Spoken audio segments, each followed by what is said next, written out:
Hey, friends, welcome to Lucy Smiles Living Room Podcast. Today, I have the pleasure of chatting with Mitch Newman. Mitch Newman is a dear friend and mentor of mine who has been in my life for almost 2 decades now.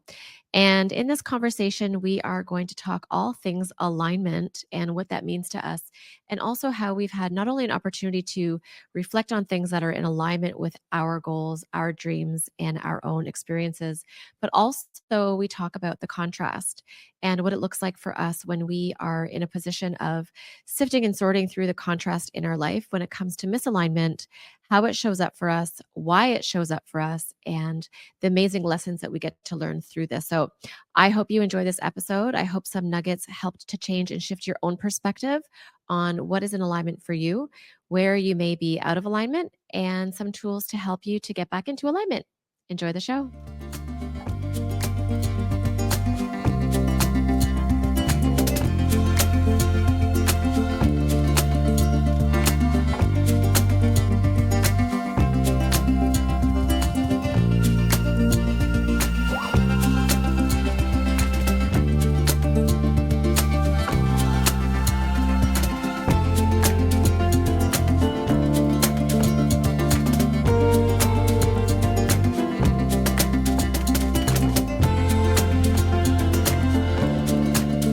Hey, friends, and welcome to Lucy Smiles Living Room Podcast. I am your host, Diane Lozo, also known as Lucy Smiles. And we on the podcast, every week, we get an opportunity to sit with someone special in the living room. And our conversations, while very organic, the theme is how are we following the magic that ignites our own inner essence? And I get a chance to sit with people that mean so much in my heart from all over the world, whose private conversations that I've had over the last several years, specifically with Mitch Newman, who is in the living room today. Hello, Mitch. How are you? I'm great. Mitch and I have been connected for almost 2 decades now. Mitch Newman is a huge mentor of mine and also a dear friend. And I'm so excited and I'm so honored to offer my community an opportunity to listen to Mitch's voice, listen to his message, and also listen to his heart. So today I'm excited to have a raw and real conversation with Mitch Newman. He is out of California.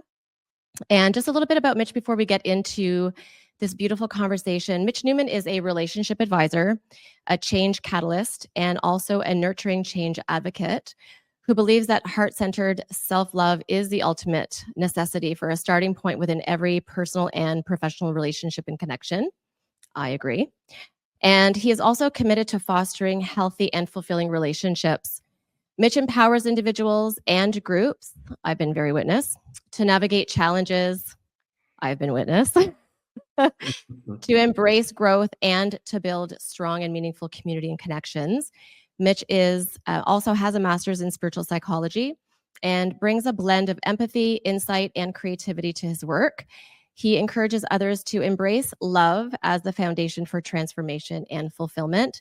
And I can say, Mitch, I am a full believer in everything that you do. I've been blessed to be a witness and also a personal connection of yours that you've helped me through not only the challenges, but also the creativity and to allow myself to bring my light to the forefront. So Mitch, I'm so excited. Thank you for saying yes to today. And how are you feeling? I feel amazing. I feel really, to use my catchword, splendid. Yes.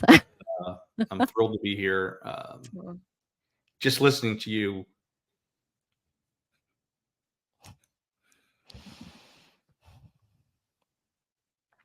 Just seeing your transformation. And that's, I think, one of the greatest joys for me is to be able to be a witness, to watch somebody transform, to know the history of us and where we were, where we started, how we met, and to see how you've evolved.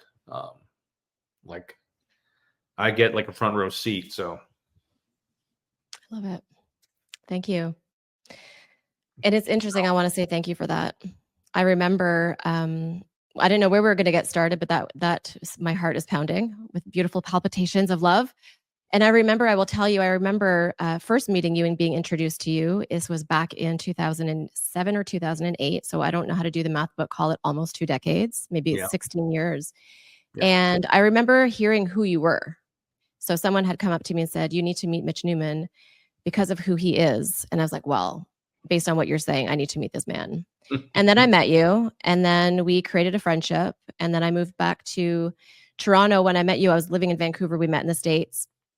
And then I remember being in touch with you, but I remember, and I don't know if you remember this, I was living in the beaches in Toronto and you called me and we had a conversation. It was actually probably the first one-on-one conversation. We had a phone call, and I remember exactly where I was in my apartment, and we chatted for a couple of hours, if not like an hour or two, and it was almost like we always knew each other. And that was a catalyst for me. It's almost like someone said the other week about someone else, like, he's my bestie for the restie. And I'm like, I feel like you're one of my besties for the resties. Oh yeah, we're in for the long haul. We're It's doing it funny for that the I long. do remember that conversation. I know Wendy and I were away somewhere. I think we got away for the weekend or something, because I remember, we were in a hotel and I called you. I remember, I just don't remember where it was or whatever, but I do remember that conversation. It was quite lengthy, and it was kindred. It was a real sense that, this is a person that not only felt like I had known you forever, but also knew that from that point forward, I would know you forever. Yeah. And in that, the word that's coming to me right now is mission. And so it's interesting because from that conversation and how where I feel like this is going for our community that's blessed to listen to your story, whatever it is that we end up unfolding here, Yeah. is the mission. So I remember, talking to you, and I was talking about my Lucy Smiles dream, and this was probably 2 years into my Lucy Smiles writing, and you were sharing with me, how to stay on point with it and not to lose my dream. And this was 2 years in, and now I'm 18, almost 18 years in. And that was one of the things that you and I really connected on because of your passion and your mission. Simultaneously, we were doing somewhat of the same types of things for the same reason, but just different channels and different delivery methods. And Sure. so that's something for me that struck with me. And through our evolution of our friendship and our then mentorship, you've been a dear mentor of mine. Through all these different opportunities that I've been in my life, whether it was personal or professional. And so I would love to touch on, your mission, Mitch, since I've met you. For those that may not know you, some of them, those that are watching do know you and they've seen our evolution. They know who you are, what you stand for. But can you tell the audience of those who are not familiar with you and your work, or even, spiritual psychology or the relationship, the coaching, the mentorship, like, what does that all entail, and why are you doing the work that you're doing based on who you are? It's a great question, and it's a great way to really, for me, to intro myself, perhaps in a way that I've never done before. I look back, one of my best friends used to say to me, he goes, God, when we were younger, growing up together, he goes, you were always the guy who had such great advice for people. You were always and I was that type of person for other people. And I was very much aware of, in my family environment, I was very much aware of the things that weren't aligning for me inside our home versus outside our home with my parents' relationship. And I was always very curious about it because I would see things that would happen in other friends' homes with their parents that didn't quite happen in my home, in terms of a connection, in terms of like we had a great family life. We never wanted for anything. There was always plenty of love within the family, but I never experienced that and watched that between my parents. And I was always aware that it was not there. I was always aware that there was something that wasn't quite right. And so I've always had this way of looking at things and at people to be able to sense when things were off and things weren't. And so I just had developed over time for myself, not only to hone that awareness, but to also be able to add something to the equation when it comes to people who are going through challenges, people who are going through relationship situations and so forth and so on. So that was always something that I was fascinated with, and it was always something that I was drawn to. And in my early 20s, mid-20s, I moved from Philadelphia to Los Angeles, and I ran through lots of relationships with friends, female relationships, romantic relationships, some not so romantic relationships, toxicity. I went through a lot. Like, it was part of my learning curve. So I had this awareness when it would come to other people. And I was less in touch with it about myself. And so I kind of just, after a series of things and series of relationships that weren't necessarily going in the direction that I'd hoped to, I really decided for myself that I was willing to look at myself more deeply. And I always use the expression, I'm not really good at math except common denominator, right? And Oh the my common gosh, that's denominator, amazing. you know, in all of my relationships that weren't working and all the challenges after I'd get out of the story of, do you believe what she did? Do you believe what he said? It was me. Like I was always connected to that. And so it was exciting to me when my girlfriend at the time, now wife, was talking about this program at the University of Santa Monica. It was a master's in spiritual psychology program. She said, would you go to an information evening with me? And I said, sure. And I went and I was like, oh my God, like I just immediately fell in love and I knew this is where I was going to end up. And spiritual psychology is really the study and practice of conscious awareness, starting with myself. And it was a 2-year program where you work on yourself. You don't, it's not a 2-year program where you work on other people.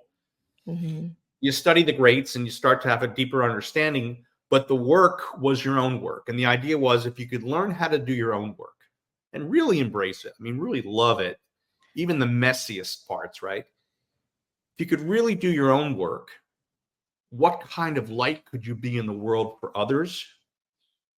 Modeling it, regardless of whether or not, now I chose to go into coaching because I specifically wanted to help others, but there's a lot of other ways to help people. So there were attorneys that went through this program because they wanted to be a more heart-centered attorney. You know, there were people that were plumbers, you know, they wanted to be a more heart-centered plumber. They just wanted to be a better person in the context of what they were doing, not only in their personal lives, but in their professional worlds. So the idea is if we could go out and learn what we need to learn for ourselves, how could we then model that for other people?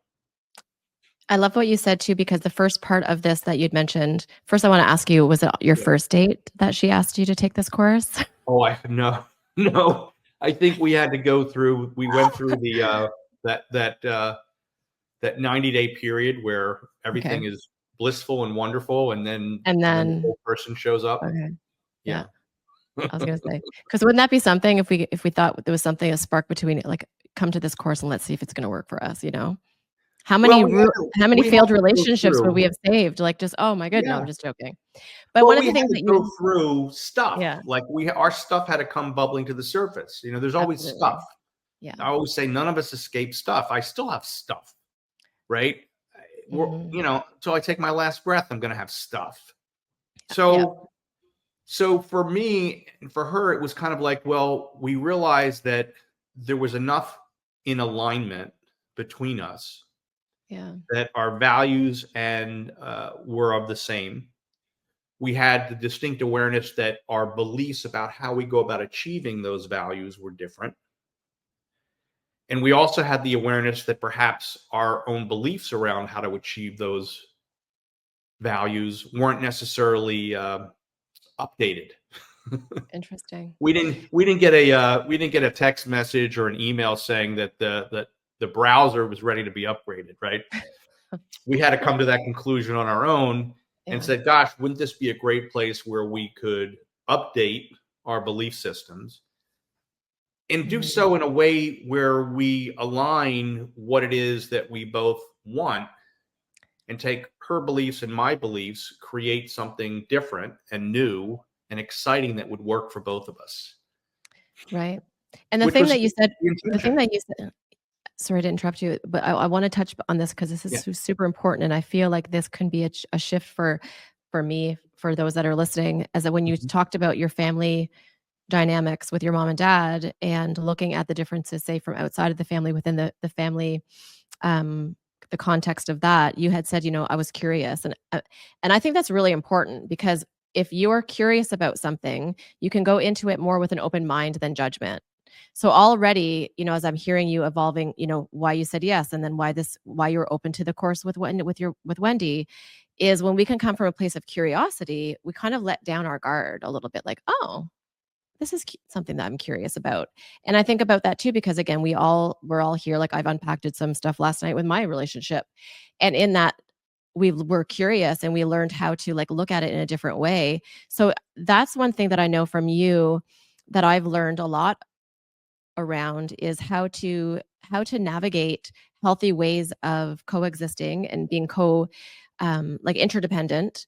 And you had said that there were the values that were the same, but the way that you worked with them are different. So can you touch on that a little bit? I think this could be really valuable. We don't have to have the same beliefs, but if we can have the same or similar core values, where can you touch on like where the fine line is or how people can work within that? Because we're not going to be meeting our clone, right? So can you touch on what you've noticed and what you've seen that's been helpful for those who are trying to do this with this? You got the one person, but what are some tools or things that you've learned within your relationship with Wendy and also that you've helped couples to identify and then work together to achieve, even if there are some gaps, if you will?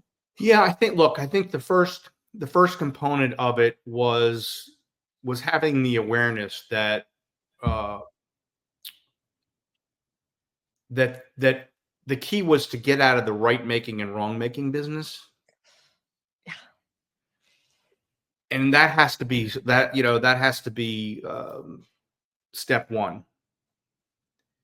And understand that I grew up in a certain environment. Look, I grew up in the same household as my sister, and we don't You don't have the same childhood. we didn't have the same childhood. You know what I mean? Some Yeah. things we did, but her room was just 5 feet away from mine. Mhm. Had the same parents, but were parented obviously differently as a result of of a lot of things. She was the first child, male, female, all of those different dynamics that play into it. But I found that first thing is to get out of the right making and wrong making business and just say, oh, well, there's a difference here, right? There's a difference here. I remember one time working with a couple, and I got this a lot, where they would say things like, it was this one line, I thought we wanted the same things. Right? I thought we wanted the same things. And I go, well, you do want the same things, right? One couple told me a story about how they both value education. But the husband, he grew up in an environment where his dad hovered over him while he was doing his homework like a drill sergeant. Mm-hmm. And she grew up in an environment where her mom, dad, whatever, went over the assignment with them, left her alone for 20 minutes, and then would check back and see how things were going. So now you have a wife who's watching the husband pacing, and the kid's freaking out. She can see her kid is freaking out, and she's freaking out because her kid's freaking out. What is he doing? And then he sees her, oh, well, here's the assignment, whatever, walk away. And he's like, where are you going? Right. Mm-hmm. So they both value education. How they go about achieving it was different. So Wendy and I went through that in many situations over time, and sometimes still come up against it. But what we're reminded of is okay, so we both value, let's get back to the core. We both value the same thing. The way we go about achieving it is differently. Well, let's not make you right and me wrong, or me right and you wrong. Let's look at what are the things that we can both identify within each other that we can appreciate.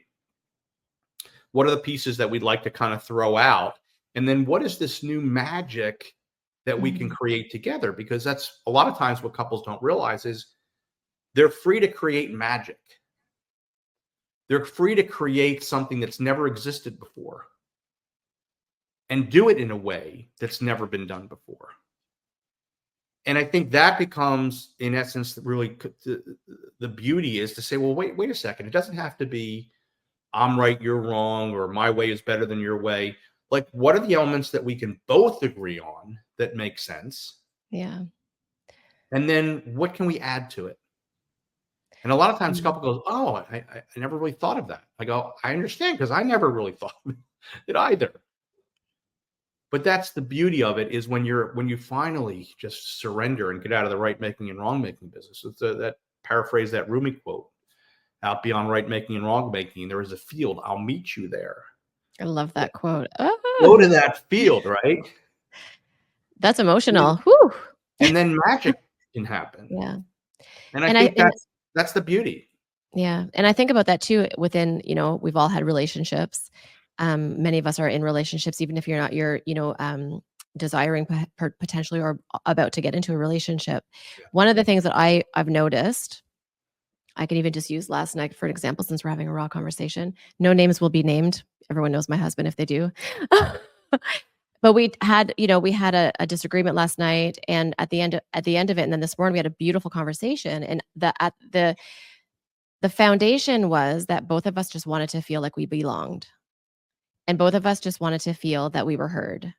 All of the other stuff was just static and noise of us wanting to be wanting to belong and wanting to be heard. And the other thing, and I do want to, and I'm sharing this practical example for a reason, is that the other thing is that when we shared what each other was going through, it was completely different reality for me than it was for him. And his reality was completely different. I'm like, that's what you're experiencing in this. I absolutely, but I honor it. And I'm hearing that it's true for you, but I'm literally not experiencing the same thing. Like, I'm going on my merry way thinking that it's one way, and he's literally his reality, his dominant thought was this way and mine's this way. So it's interesting. So can you touch on that, on what does that look like for couples? How can we bring it back to kind of homeostasis or harmony?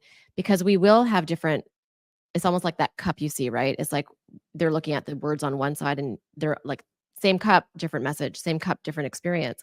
Right. So do you find that there's something that can allow us in the heat of the moment, right? Because it's easy when we're reading the book, like, oh, relationships 101, what's your love languages all day long, imago. I've done all of them. But when you're in it, when you're feeling like you need to feel heard and you're that child, is there anything that you can support us with as a community, those are watching, that we can kind of ground in those moments when we are actually in it?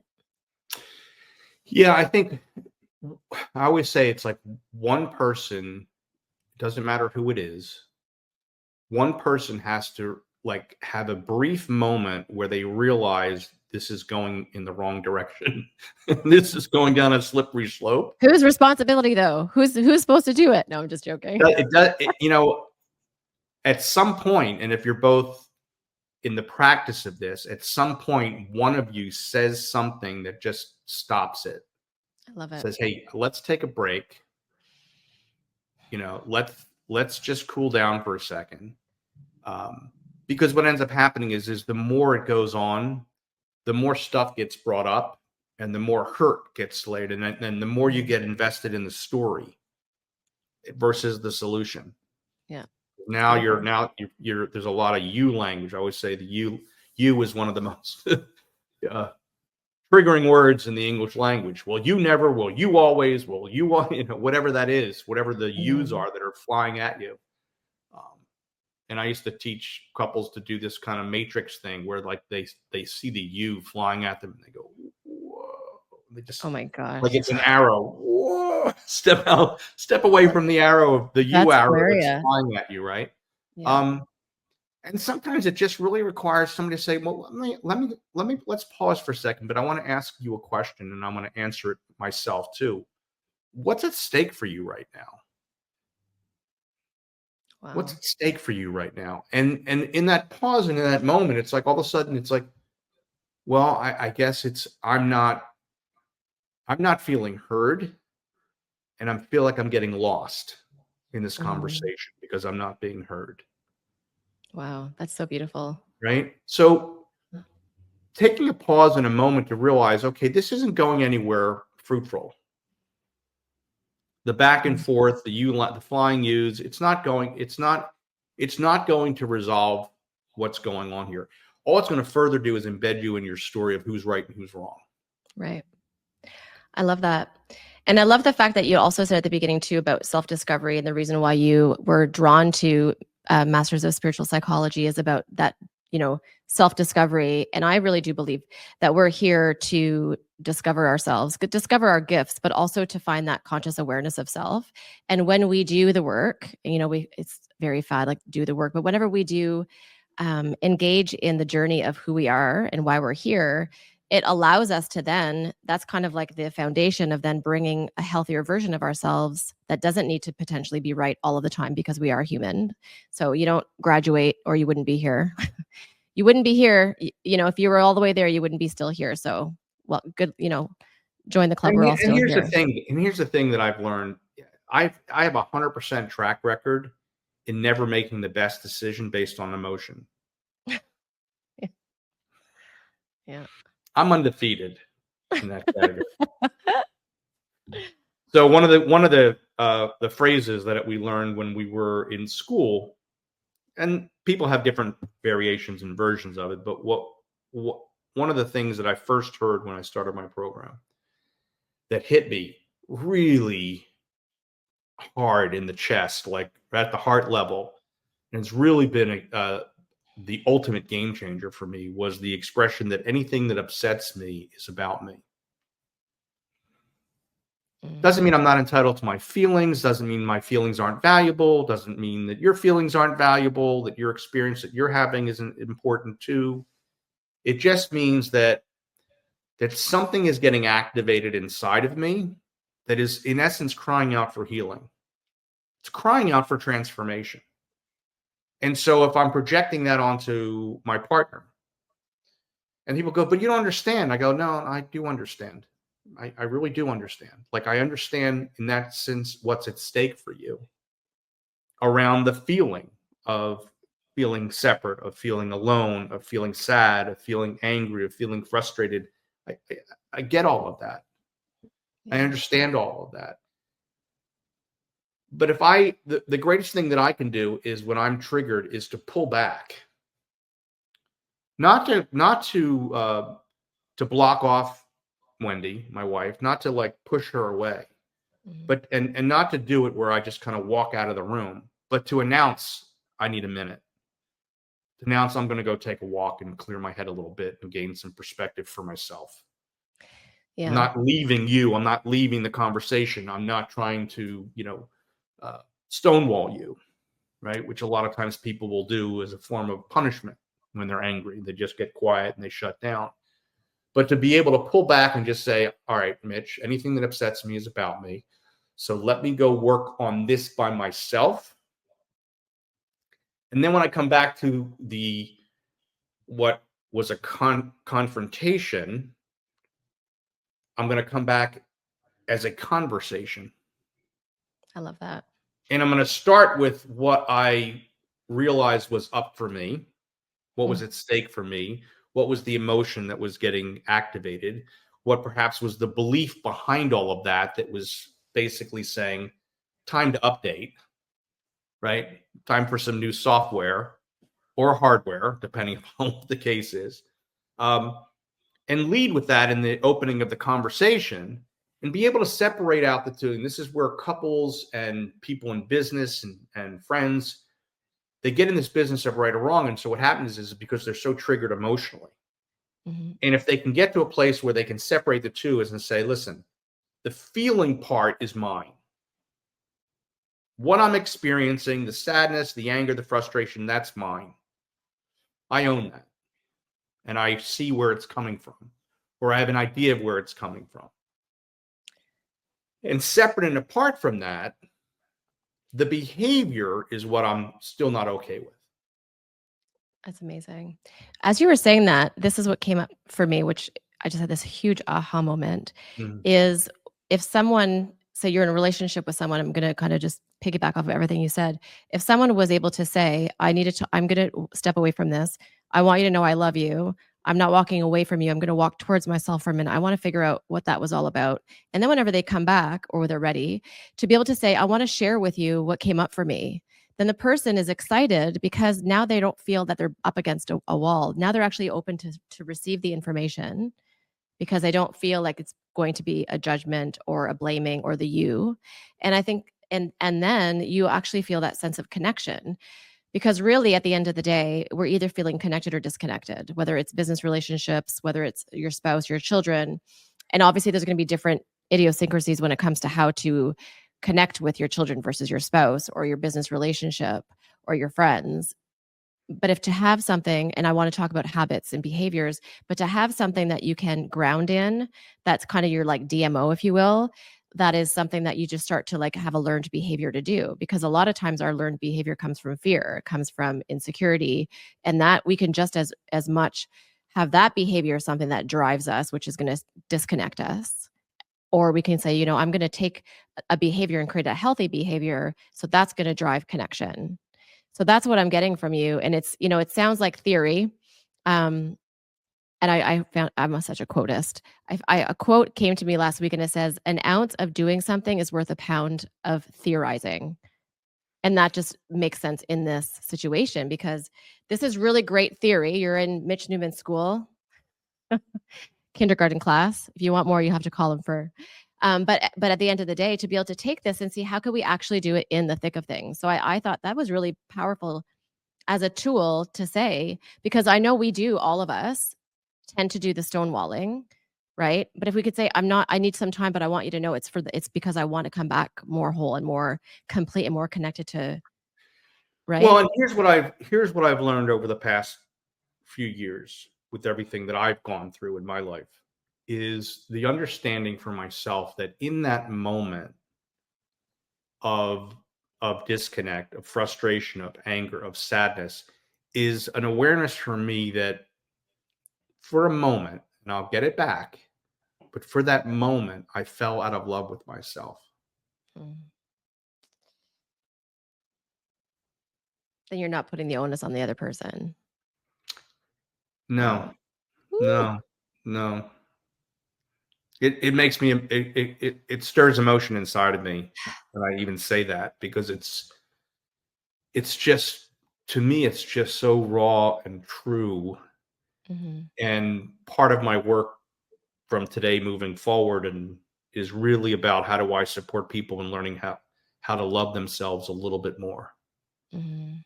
Because I know that's my work. I really understand, like on a deeper level, you know, I can have all these different ideas and link things together, and we can say, oh yeah, that makes a lot of sense and make a lot of sense.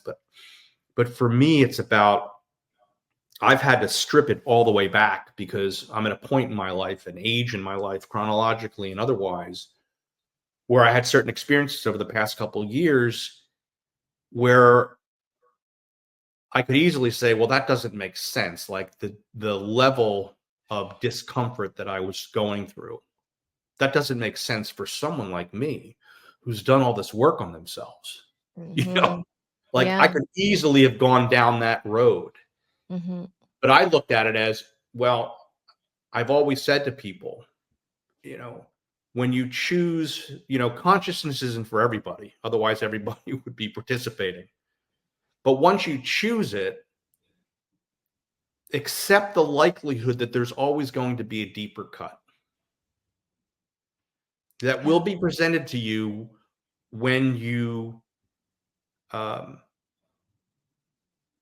are available to receive it. Absolutely. Not when you're ready.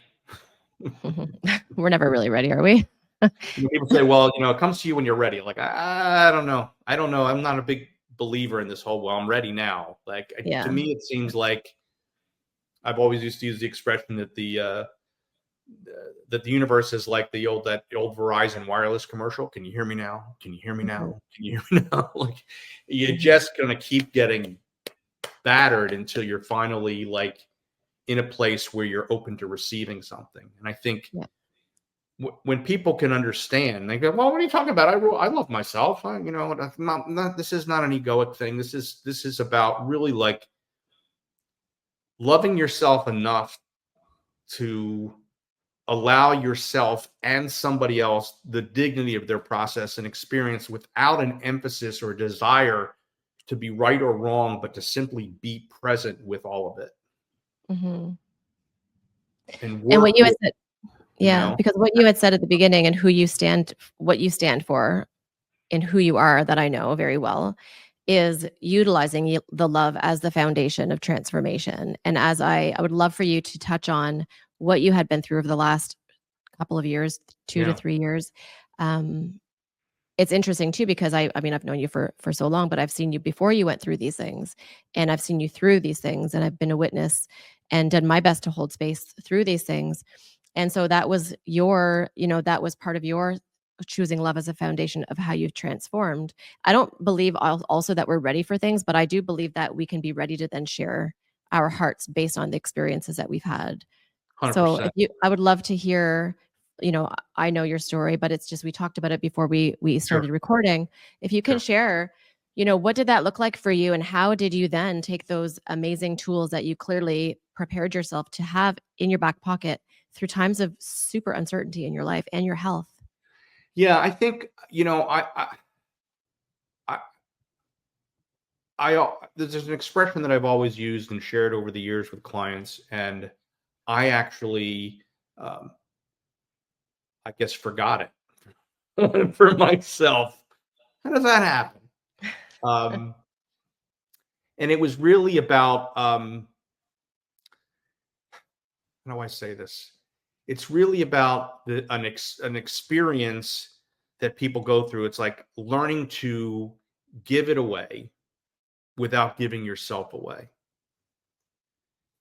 And so I've always been one who's been very generous with my time and my energy, and with a lot of people. And there were times where I used to do a lot of large events, right, where I would speak and I'd have to walk through to get to wherever. And people used to say, they used to say, protect Mitch, because everybody's going to come up to him and want something from him and whatever. And I'm like, no, I'm fine. You don't have to protect me. I'm good. I know it. And I was fine for a while. And then I realized for myself what happened is I started to give myself away, and it was so subtle. It was like a slow leak in a tire. It was so subtle and so slippery. I mean, very clever part of myself was just giving myself away. Yeah. And then when I realized it, I didn't judge myself. I just kind of looked at it as, oh, isn't that interesting? And at that point, when I had come to that realization that I had been giving myself away, I started to go through an experience in my physical body where I started to have challenges that took a toll on my body. And I'd go, oh, no, I'm fine. I meditate every day. I do this all the time. I'm good. No. But when I finally realized the depth at which I had taken on more and didn't spread it around to other people, and people say, well, can you do this? Can you do that? I said, yeah, I'll take care of it. I'll just take care of it. That I wasn't really teaching them how to take care of it for themselves or to act. I was allowing that to be my identity. I was the go-to guy. And so it wasn't like I was just doing things, and I was giving myself away to a certain extent.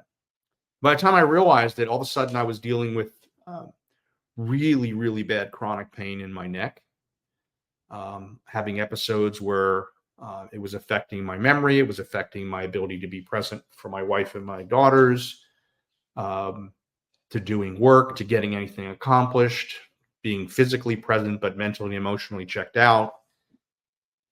And I started down a path where I had to, check out on a physical level what was going on in my body. I had to start going through different tests.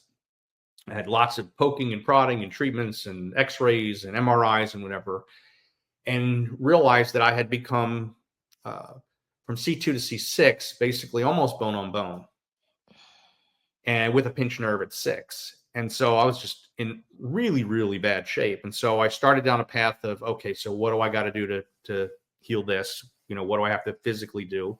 But also mentally, emotionally, spiritually, I had to look at all of those elements as well, because there was a slippage there as well. And then in the process of dealing with my neck, and something that I thought was as a result of my neck, it was ultimately discovered through some testing that I had also, my prostate had developed cancer. And so here I am now, like, dealing with chronic pain, which, by the way, for anybody that's listening who's going through or has experienced chronic pain, it is the loneliest experience that you can ever imagine. I always say it's like trying to explain to somebody. People say to me, Mitch, what's it like being in an earthquake? And you sit there and describe it, and they sit there and nod, but they just can't really grasp it. Mhm. chronic pain is the same way, because I never understood it. Even coaching people that had chronic pain, I never really understood the depth of it. It's very lonely because you can't, it's always present, it's always there, but nobody wants to hear you talk about it all the time.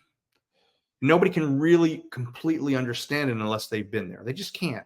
And it took me a while to understand that, right? Mhm. But then all of a sudden now I'm dealing with that. So I obviously have to deal with the cancer first, the next second, and everything's fine. I'm good. And I'm still doing processes and different stuff with my neck. And I just did something that's been really great.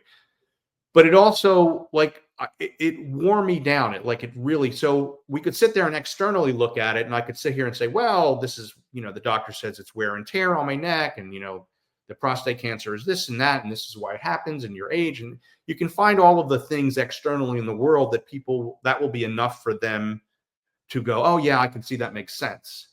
Mm-hmm. But I don't look at it that way. I look at it as by giving myself away and depleting myself of the vital resources that I need on the mental, emotional, and spiritual levels, that my physical body took a toll. So I want to address it externally with, Western doctors and other things as well. But it also means that I triple down on my meditation, Yeah. my breath work. It's all of it. It's all of it. But it's the awareness of that. And so when I look at that and I sit there and go, well, what is at the root? What is at the foundation of all of that I'm dealing with here? Nobody likes to hear. Like, to me, it was like the doctor said to me, he goes, look, I don't like telling any of my patients that their body has cancer. I like to say their body has cancer versus they have cancer. So I changed the languaging and that to keep it separate. But he said, but we caught it really early. Like, you couldn't have caught it any earlier. You're going to be fine. But we have to deal with it. We have to take care of it, which was done, and I am fine. But I also look at it as going, okay, so what are those things that I need to pay closer attention to? What was not happening at the time that I start to realize, oh, okay. When you're in chronic pain, the people that you love the most still can't necessarily grasp what that experience is like. They just can't. And so part of it is instead of expecting them to love me more for where I'm at, I needed to love myself more for where I was at. Yeah. That I needed to pull back. So that's where this whole idea came for me, was this realization that self-love is at the root of so much of this, or the lack thereof, or the misplacement of that, or the neglect of that. It's always there. But for me, it was really about, and when my coach said something to me, and this was it just was foundational, said to me, if you could stand on a stage, we were talking about purpose and intention and alignment, right? If you could stand on a stage, which I've done loads of times, right? But not get up there and do 20 minutes, 30 minutes, an hour, not pick a topic. But if you, let's say, for instance, you knew that you had less than 6 months to live, and you could walk up to a microphone and speak to any number of people, and you could leave them with one message, what would it be? And the first fraction of a second, I said, oh, I have no idea. And then right after that, it just popped out, and I said, love yourself more. Like, I could literally walk up and just say that and leave. Now, what people will take from that, or what they'll really understand from that, obviously would need, and that's the work that I do in the world. That's the work that I do with individuals, with couples, with groups, with teams, with companies. That's the stuff that I do, which is really, in essence, is how to love yourself more, because it's ongoing, right? It's not like I love myself and I'm complete and I'm fine and that's it. It's not going to go any further. I couldn't possibly love myself more. I've maxed out. It's like, no, it's available. More is available to me. But the idea is teaching people how to love themselves more. When I realize that I don't say something to my wife because I'm afraid of her reaction or concerned about how she might experience me, That's the moment when I realize I need to love myself more. Wow. That last part was pivotal. And before that, I was even thinking as well too, whenever you had fallen on like in your healing, I don't want to say fallen ill, but when you were in this healing journey, as you know, I know how much of a loving dad you are to your two daughters and how much of a loving husband you are to Wendy, is that in those moments you had mentioned, not worrying about them loving you more, but also knowing that you can love yourself more and you're not taking from love of them. Right? Because a lot of times, potentially, people can think, well, now that I have to give myself extra attention, I'm not giving to other people the way I'm supposed to. So imagine if we could actually love ourselves more, but it's not going to jeopardize or compromise the fact that we could still love other people while we're loving ourselves more in those moments And and feeling sometimes it's not about right? anything. It's not about anything that you have to do or anything Yeah. you have to exert. It's just Yeah. sometimes it's just the awareness that going, I'm in this moment, I'm just going to choose to love myself more Mhm. because they can't see what I'm feeling. Yeah. Yeah. And it doesn't take away from them. I'm not pounding my chest. I'm not moving myself away from them. I'm not creating any kind of stonewalling. I'm simply just in that moment going, they can't see how I'm feeling. Mhm. That's not on them. Yeah. And with you saying, I just love that because as you're talking about love yourself more, I'm like, we need to get sweatshirts, we need to get hats, we need to do it all. We need to get, but it's true because it's so simple. We as humans love to overcomplicate things, but the more we could simplify life into that, it bleeds into every other aspect of our life. Because as you said, when you're afraid to share with someone, I want to speak up for myself, or I want to share my perspective on something, or I'm afraid to, if I say this, what are they going to think? Maybe I'll just, slowly dim my light, which a lot of us do. Imagine if we said loving myself more is speaking my mind and not having any attachment to what that's going to look like, because it only just stops at love ourselves more.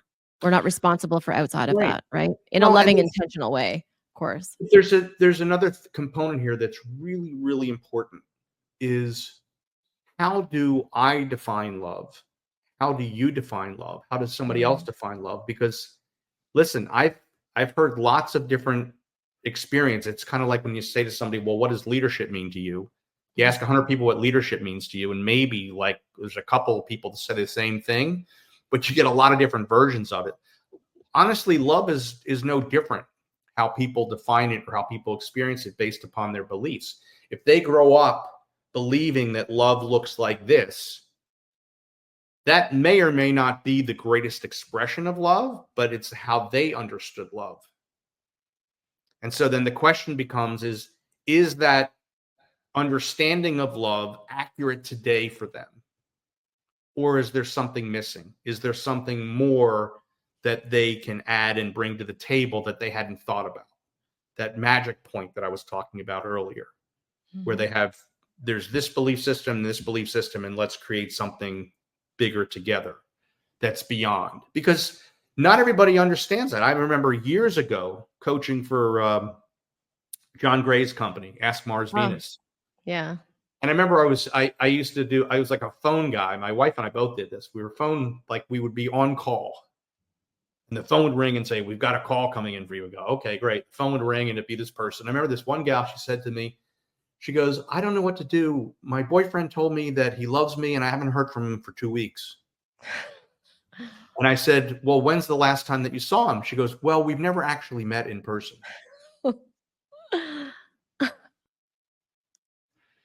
So you can only imagine how she had learned to define what love is or what love means. Yeah. So I think when I say love yourself more, I don't know how people are necessarily going to take that because they're going to take it in through the filter of their understanding of love.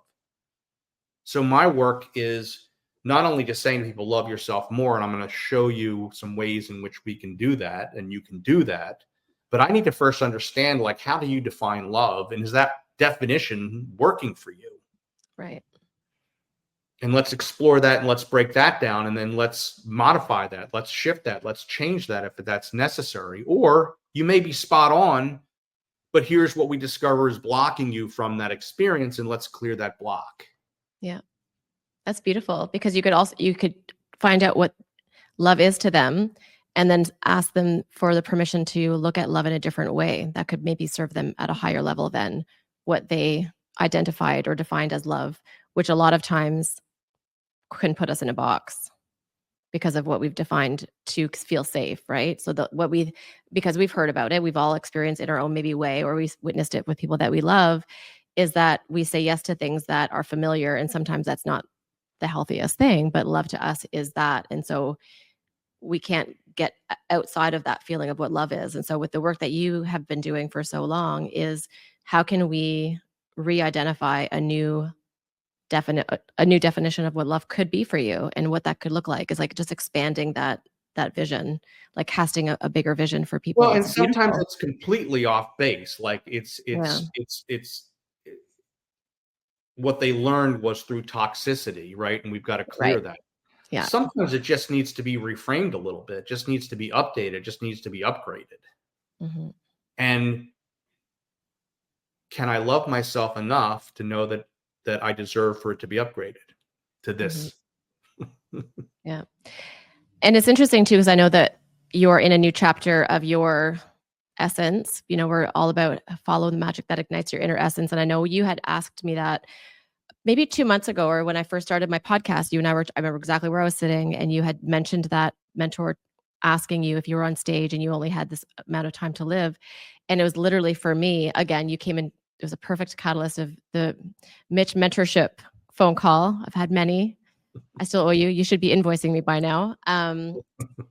But you had asked me that, and it was exactly what I needed to hear at that exact moment, because I said, if I was on stage and I had just one delivery of one message for people, it would be follow the magic that ignites your inner essence. And that's actually what laid the foundation of not only the podcast and my tagline, but the work I'm doing with this guidebook. And so, in saying that, I want people to understand, like, you don't have to hire a mentor or take a course or go to a workshop. It's the conversations that you're having that you never realize that are impacting us.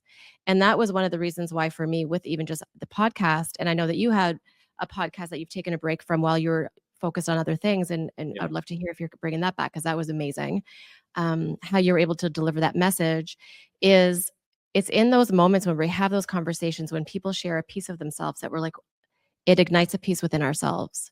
So even in listening to the stories that you've been so, open to sharing about your health journey and about your relationships, about the truth about how it all began, for me, as I'm listening to them, like, I'm like, oh my gosh, I feel honestly like a different person than the person that sat down here before pressing record. It makes me emotional. Hmm. Whew. But it's true. It's like, these are the conversations that are so important, that are going to change the world. And so I just feel honored to have felt what you were sharing, and I've been honored to have you as a friend to share those things. And I just hope, I can only hope, is that what you've shared and these beautiful nuggets can help people to maybe sit in reflection.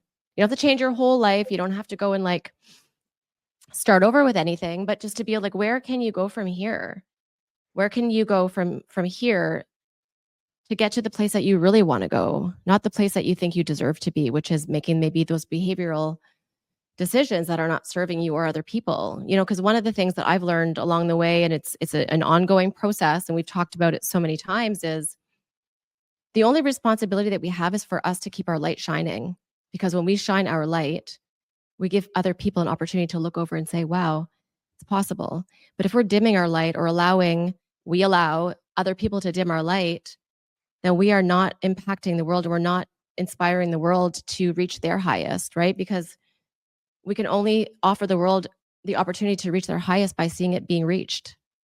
And sometimes we could feel like it's, we can't do that. But I believe, and you've taught me so many amazing messages, whether it's personal or professional, is, that's why we're here. And we all know too, and I would love to touch on this as we're closing, we're in this really, really amazing time to be alive. Sometimes I make jokes. I'm like, I must have been like drinking martinis and smoking cigarettes, when I decided to sign this contract for this sacred, timeline. I'm like, I said yes. If you believe in that, which I do, I think it's, we never really stop. We just keep on going. But I think this is such a beautiful time to be alive. And I know that from a 3D lens, it could look really scary. So can you, Mitch, in closing, and then I do want to ask you something at the end, but how do you feel in these moments, what you're witnessing, the magic of what is happening on this earth, no matter what it could look like to the third, like on this 3D plane, right? Because it's easy to judge, to get afraid, to want to like hermit, to see the duality, which is the contrast of life. But how do you feel around it? Like, what are you excited about amidst all of this that's happening in our world today? And how do you feel that you can impact those specifically to help them to see this as a gift, as scary as it is? Yeah, when you look through the world in a 3D lens, it can be quite daunting. If you, and I see this happening with my kids, where they'll tell me some piece of news that I'm kind of like a little concerned about the validity of it, and I'll say, "Where did you see that?" And they say, "TikTok," right? But it Okay, is real. okay,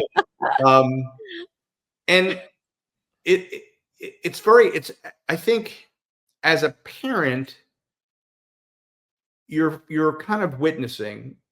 Well, you have the opportunity as a parent to witness. I can't speak for every parent, but for me, I can say that I have an opportunity to witness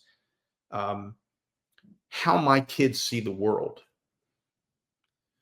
and the parts of it that can be a little bit scary. The parts of it can seem a little bit uncertain. And then what can be the light that I provide to them,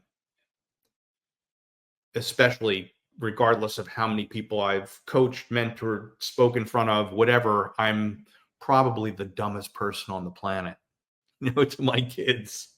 You don't know anything, Dad. Oh, okay. Right. But what are the pieces that can kind of slip in and perspective that I can offer as a parent? Because honestly, I can't change governments. I can't stop this from happening here, this from happening here. The dominion that I have and that we all have starts within our own homes and ultimately within our own communities, where we can feel that we have some dominion over and potential to impact people. So yes, if I speak in front of 3,000 people, I have the potential that something that I say, some experience that I share, will resonate with some people. Not necessarily all of them, right? I can't control how people are projecting onto me, either positively or negatively. They're going to have their own experience of that. But when I speak in front of 3,000 people, I know I'm not necessarily hitting 3,000 people with something that's going to be profound for them. And sometimes I'll say something that I think is incredibly profound, and then it just flies over people. And then they'll come back and say, "I really love when you said this. And I don't even remember saying what that thing was, because but it hit them." Mm-hmm. So the responsibility is first and foremost in my own home, in my own community, with my clients, and the reach that extends from there. And that focus has to be about what it is. Because when my coach said to me and asked me that question, and I said, "Love yourself more," she said, "That's your purpose. That's your light. That's your intention. That's the alignment that you're looking for. And that's the message that you need to share, however you share that, wherever you do share that." And some people are going to go, "I love it. That's great." And other people are going to go, "Yeah, okay, great. That's easy for you to say, but you don't know what happens in my life, blah, blah, blah, blah." I can't reach everybody. That's not my role, and that's not my responsibility. My responsibility is to be a reflection of that light and mirror that for other people, so that they can see something inside of me that resonates for them, whether it's what hopefully it's what I'm intending. Yeah. But I ultimately have no dominion over that. But maybe it's something else. Yeah. And so to me, I think that's the greatest shift that I can offer, because it's kind of like understanding it's an inside out approach versus outside in. So when you think of it as outside in, then you're thinking about like, "Oh my God, how do I change what's happening in the world? How do I change what's happening in the country? How do I change what's happening in the government? How do I change? Why can't people see what I see?" you can get yourself crazy. Yeah. So to me, it's like, okay, let me start with me. Let me make sure that the focus for me is loving myself more as I understand that and as I continue to grow and evolve and understand it even more deeply. How can then I impact my family to understand that that only is not my experience, but it's an experience that I wish and want for them? Mhm. And how do I then continue to model that and request that they model that as well to the greatest extent that they can based upon their age, their brain development, where they're at, what's important to them? And then how can I extend that out into communities through coaching, through being an advisor, through being a consultant? How can I shift that? Because I do really truly believe that that's where we can create the most opportunity, where we have the most dominion. And that's my intention and my direction that I move forward with. It's beautiful. As you were saying that, I have a question in closing again, because I don't think about it, but this is so interesting that came to me as you were talking about being just an advocate, and also, how you wish for, say, your daughters to hear what your mission is my question for you is interesting, is what would you hope for? Because I've met your beautiful daughters. I love your family, and they're wonderful, wonderful. The work that they're doing, where they're going, it's just been such a pleasure to see them grow. um, I have a question for you. What would be the hope for you, Mitch, for your daughters to come back and say to you, say in 10 years, that they realize that you were trying to share, that they get, that they maybe didn't get right now? That would just make you feel like, okay, my work was noticed for my children, for my daughters. I think for me, and I think sometimes for kids, it's challenging to understand, even with the greatest of intention, and even with, because there's sometimes that Wendy and I will be talking, and she'll share certain things that our kids have said, and we both look at each other like, where did that come from? Like, what did we miss as parents, right? Like, it's that. But I always say it's, because it's very challenging when especially when your kids are becoming teenagers, and, Alexa just turned 20 the other day, and Jolie's getting ready to go off to college. It's crazy. A lot of times people say, don't worry. When they're in their 20s, at some point in their 20s, they generally come back and say, Dad, Mom, you were right, or whatever. And to me, it's really not about you're right. Because then that means that they were wrong. Mm-hmm. Kids of that age, especially, they're part of the way, and we all did this. It's the way, and it's just built into the DNA. It's the way kids begin to individuate and separate from their parents, because they start to do the math and they start to realize that, like, oh yeah, parents die. Parents leave at some point, right? And I'm like, so the way we work it out is they learn how to individuate, they learn how to separate. And so sometimes the disagreement is just simply, there's no logic to it at all, like zero logic to it, but it's an emotional experience, and that's just the way they pull away to kind of exert some sense of independence. Like, I think differently than you. That's not important to me. That's not right. You're wrong. You don't understand the way kids think. You don't understand this, Dad. Like, I've never been through it, right? Well, now I haven't been through your experience, but I've been through mine, and I see it. There's certain things we know that we can't protect our kids from. We can't protect our kids from friendships that end, relationships, romantic relationships that end. Wendy always says, like, I can't remember any of the guys that my daughters date. I don't remember their names intentionally, because I know they're not going to be around for very long. Yeah. So I'll mess up their name, or I'll call them what's his name, or whatever, and they're like, Dad, and it's like, because I understand, like, what's coming. I understand the process of what they're doing, individuating, and sometimes it's not easy. So for me, I guess, if my kids just come back at some point and say that they really understood that the things that I shared with them, the things that I was trying to teach them was because I love them. Mhm. That's all. Honestly, I don't need, you dad, you were right, because people say they'll come back and they'll say you were right. I don't need you were right about that. It's not about being right. Like I always look at it as you want to do your best to, and I do this, it's clients as well, but with kids as well. You want to do everything you can to the extent that you can of them not having to put their hand on hot stoves that you've already done. Mhm. With the understanding that sometimes they will listen, but most times they will touch the hot stove. So to me, I'm going to love them regardless.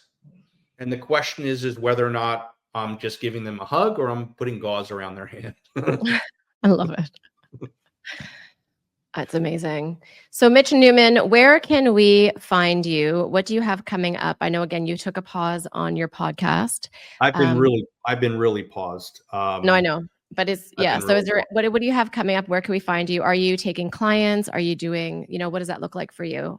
Yeah, since I've gotten a handle on all the health stuff where I can be more present and so forth. I'm, coaching individuals, I'm coaching couples, I'm coaching groups, I'm available for consultant work, and I just have people.